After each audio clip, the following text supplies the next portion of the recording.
Yo, what's up guys, Ghost here. So I think it's fair to say that over the past several months, in fact almost a year now since Battlefield 2042 released, DICE have been making a solid effort to listen to our feedback and even implement some of it into the game. The new maps they've released are a lot better, although few in number. We've seen a ton of UI improvements, and they've even got the beginnings of a class system in the works. More on that later in the video. Now, of course, none of that excuses the downright terrible state of the game on launch, the fact that we've had to wait almost a year for said changes, or the lack of content, but I'm nonetheless thankful because Battlefield 2042 is a game that I play. However, if one of the changes you were hoping for was a fully functional server browser, then I'm sorry to be the bearer of bad news. DICE just held another Battlefield briefing where community manager Tom Stratman, aka Stratford, delivered what sounded very much like prepared remarks to the request of them implementing a server browser. Have a listen to what he had to say. With this rework of the play menu complete, we will continue to make adjustments and changes to its functionality to improve your experience. But one thing that we wanted to help manage your expectations on is the request we've tracked since launch to bring a server browser to All Out Warfare. Presently, we have no plans to either introduce a second server browser or modify the existing Portal server browser experience to include All Out Warfare. You know from most of our recent patch that we have made improvements to joining on friends and queuing into servers that your friends are playing on.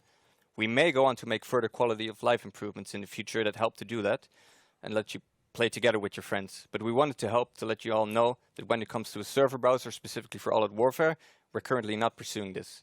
We've had a lot of questions on this, so we wanted to make sure you got an answer. Some are related though. One thing that we are actively exploring is persistent servers for Battlefield Portal.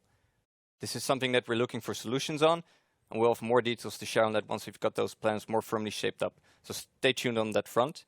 So firstly, let me say I do appreciate them being frank with us and simply telling us the truth. Apparently, it ain't happening, folks. Unfortunately, the exclusion of player-run servers that were the backbone of past Battlefield communities, coupled with the lack of all chat, the constant matchmaking, and the absence of platoons, really makes Battlefield 2042 quite a hollow game for me. That whole squad up thing we're all familiar with just never really happens spontaneously anymore the way that it used to, which I really think is a crying shame. But it is what it is, I guess. Now, fortunately, there was some good news too.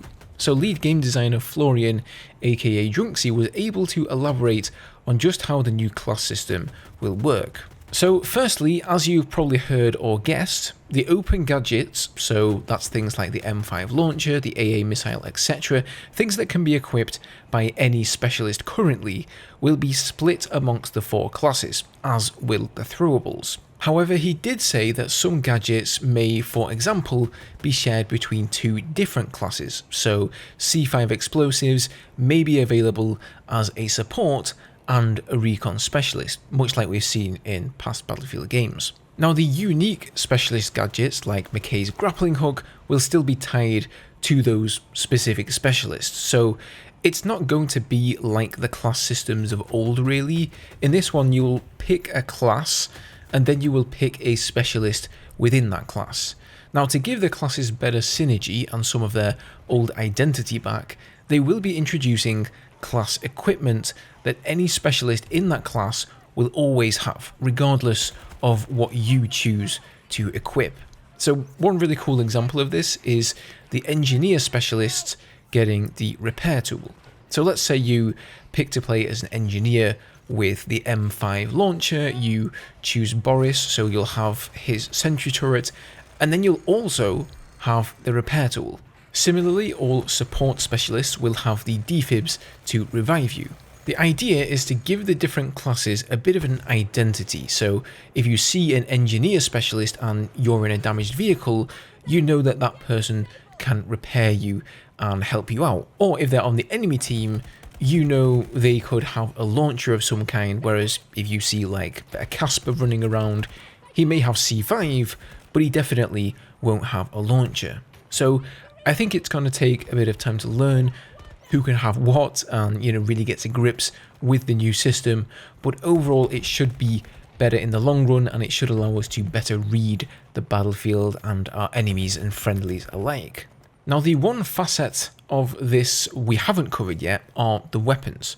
Of course, normally each class only has access to a certain type of weapon, so here's what Florian had to say about that. We've also seen feedback when it comes to the weapons in previous Battlefield games. You would see weapons being tied to classes or loosely tied to classes based on depending on which battlefield you're looking at. We are hearing that feedback. We're trying to look into what we could do to get something around the intent of having weapons somewhat tied to classes. We are not really committing to anything at this point. We're still heavily investigating what we could actually do, but we hear that feedback very well, and we will look into what we can actually do and explore that with the team. So yeah, originally I heard that they weren't tying weapons down to specific classes and they were going to keep them free for everybody, but from what Florian said here, it does actually sound like they're seriously considering it. Now, the new class system will only be arriving in Season 3, however, so we are going to have to wait a bit longer. Now, just to finish up on another positive note here, the 12M auto shotgun. Don't you just love it, guys? Right? I mean, how OP is that thing? Well, they did acknowledge in the briefing that there is a problem with it, specifically with the slugs, although personally I think the buckshot is really good too good in fact. And so they are looking into some changes for that one. It seems that it didn't make it into the 2.0 patch, but hopefully it's going to come in the next one. And that's about it, guys. Overall, I am having a blast in the new season so far, still unlocking weapons, still putting my thoughts together, but soon I will make a proper video on Season 2, what it brings to Battlefield 2042, and whether the game is actually worth it at the moment, so stay tuned for that. If you enjoyed this video and you're not already, get subscribed, and I will see you guys in the next one. Cheers.